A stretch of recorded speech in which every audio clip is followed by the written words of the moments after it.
il trugo ad altare Dei. Sanctione causam gente non sorta domini iniquo et doloso erueme.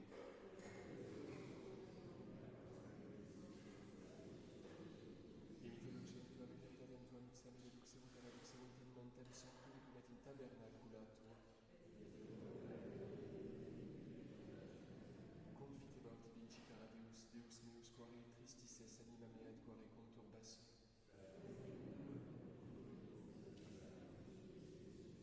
Gloria Patri et Filio et Spiritui Sancto.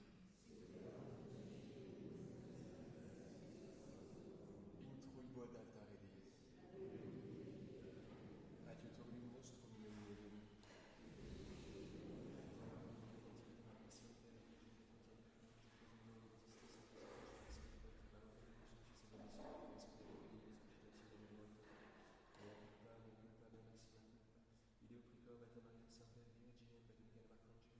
Beatum Baptistam Sanctus Apostolos Vetrum et Paulinum Sanctus et Vos Fratras. Orare pro me Dominum Deum nostrum.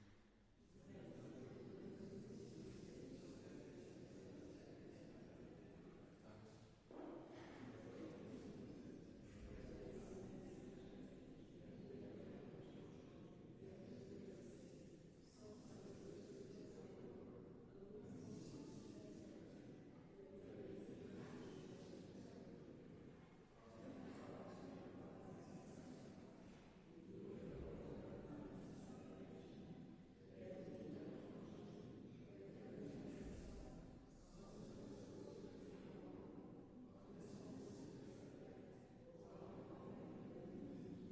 Miserere vobis Deus dimissis peccatis vestris caducat vos ad vitam aeternam.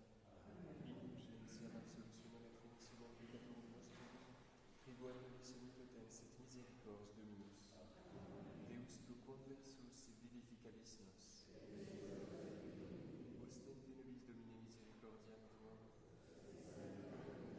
Domine exaudi orationem meam. Dominus vobiscum. Oremus.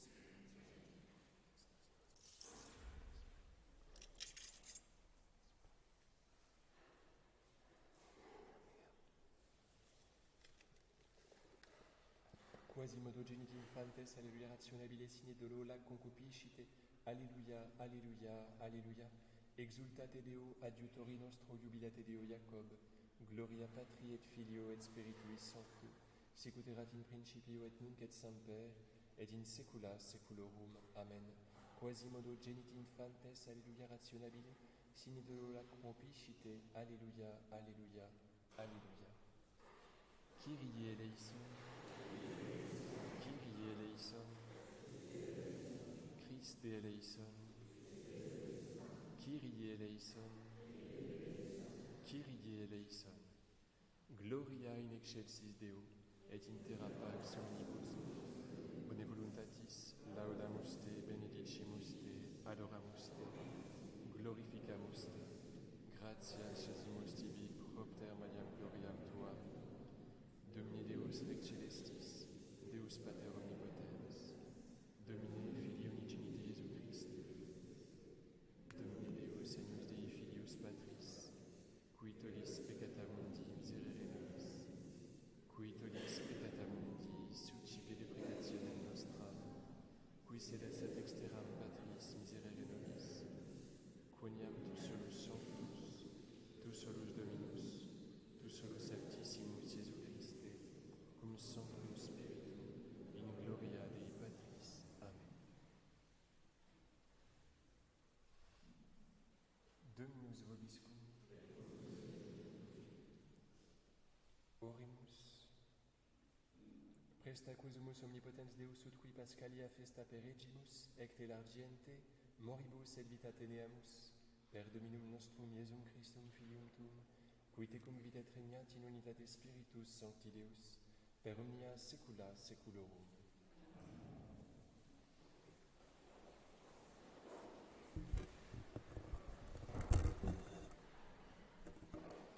Lecture de la première épître de Saint Jean. Frères bien-aimés, tout ce qui est né de Dieu est vainqueur du monde, et la victoire qui a vaincu le monde, c'est notre foi. Qui est le vainqueur du monde ? sinon celui qui croit que Jésus est le Fils de Dieu. C'est lui qui est venu par l'eau et par le sang, Jésus-Christ, non pas avec l'eau seulement, mais avec l'eau et le sang. Et c'est l'Esprit qui rend ce témoignage, que le Christ est la vérité. Car ils sont trois à rendre témoignage dans le ciel, le Père, le Verbe et l'Esprit Saint, et les trois ne font qu'un. Et ils sont trois à rendre témoignage sur terre, l'Esprit, l'eau et le sang, et les trois ne font qu'un. Si nous recevons le témoignage des hommes, le témoignage de Dieu est plus grand, car le témoignage de Dieu qui est plus grand, le voici, il a rendu témoignage au sujet de son Fils. Qui croit au Fils de Dieu possède en soi le témoignage de Dieu.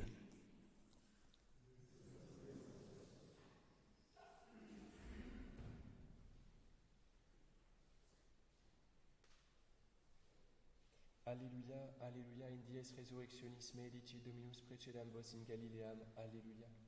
Post dies octoria unis clausis stetit Iesus in medio discipulorum surum et dixit, Pax vobis, Alléluia.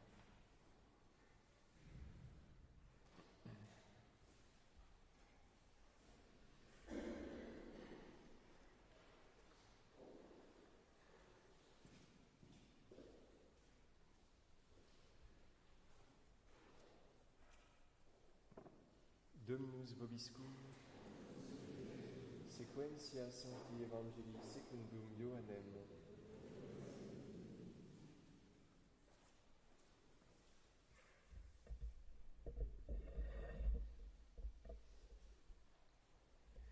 En ce temps-là, le soir de ce jour-là, le premier de la semaine, les portes du lieu où se trouvaient les disciples étant fermées par crainte des Juifs, Jésus vint, il se tint au milieu d'eux et il leur dit « La paix soit avec vous ».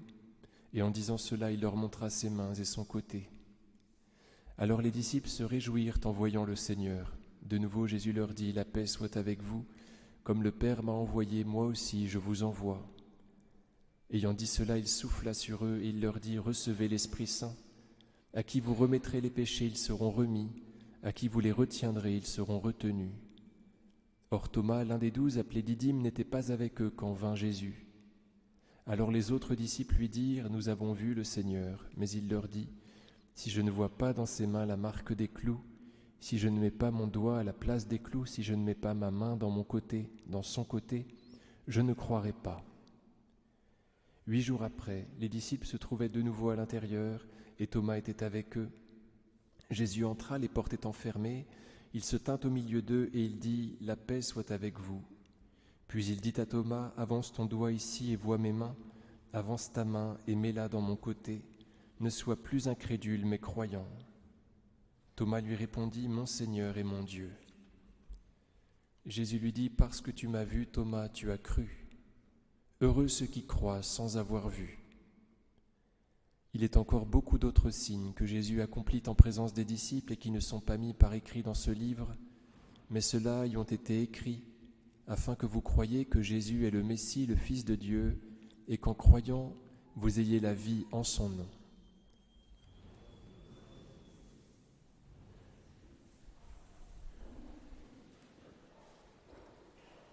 Au nom du Père et du Fils et du Saint-Esprit, ainsi soit-il. Chers amis, vous vous souvenez du livre de l'Exode. Le Seigneur fait sortir son peuple de l'Égypte, il lui ouvre un sentier à travers la mer en soufflant sur la mer. Il y eut un fort vent d'est qui ouvrit la mer. Un vent d'est, c'est-à-dire un vent qui vient de Dieu, puisque Dieu habite à l'Orient, il habite à l'est. Donc ce vent qui ouvre la mer, qui symbolise les forces du mal, c'est bien sûr l'Esprit Saint qui vient de Dieu, vous voyez. Et le peuple hébreu peut passer à travers la mer qui est soufflée par Dieu. Le mal qui est soufflé par Dieu. La paix soit avec vous, comme le Père m'a envoyé, moi aussi je vous envoie. Ayant dit cela, il souffla sur eux et il leur dit, recevez l'Esprit Saint. Donc il fait partir de ses amis cette mer qui les a recouverts pendant tout le temps de sa passion, cette mer qui les a submergés. Vous voyez, il les affranchit du mal, il les libère de leurs péchés. Et il les console de tout le mal qu'ils ont pu subir aussi. Ils sont pécheurs, ils ont été acteurs dans le mal, mais ils ont aussi été victimes. Et le Seigneur balaye tout ça dans la force de son souffle. Il y a quelque chose aussi à voir avec le verbe envoyer. Vous voyez, il les envoie, donc il les pousse par son Esprit Saint. Non seulement il enlève le mal par la force de son souffle, mais ce souffle s'engouffre dans les voiles de leurs êtres et les envoie en mission.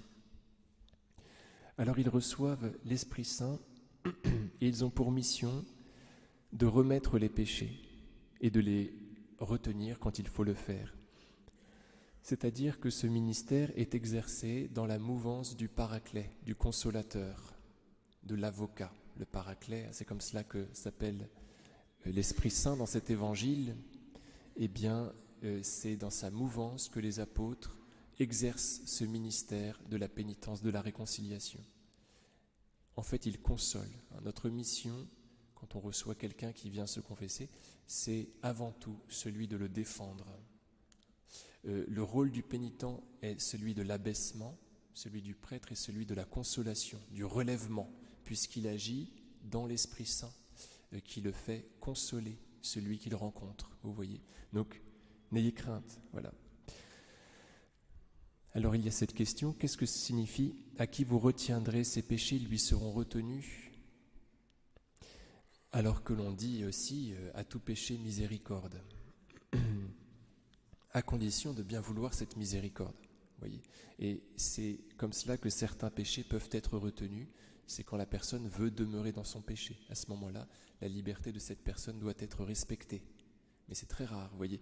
Donc il peut y avoir une structure de péché qui est exposée, dont la personne ne veut pas sortir, et à ce moment-là, elle met en échec par elle-même la miséricorde. Mais c'est la volonté du pénitent qui fait que la miséricorde pourrait être mise en échec. Vous voyez, ce n'est pas au prêtre de décider. Il constate seulement le mur et il respecte la liberté, il respecte le mur. Oui. Mais sinon, dès que la miséricorde est souhaitée, eh bien, elle est transmise, bien évidemment. Parce que à tout péché, miséricorde en effet, dès lors qu'elle est véritablement souhaitée. Au nom du Père et du Fils et du Saint-Esprit, ainsi soit-il.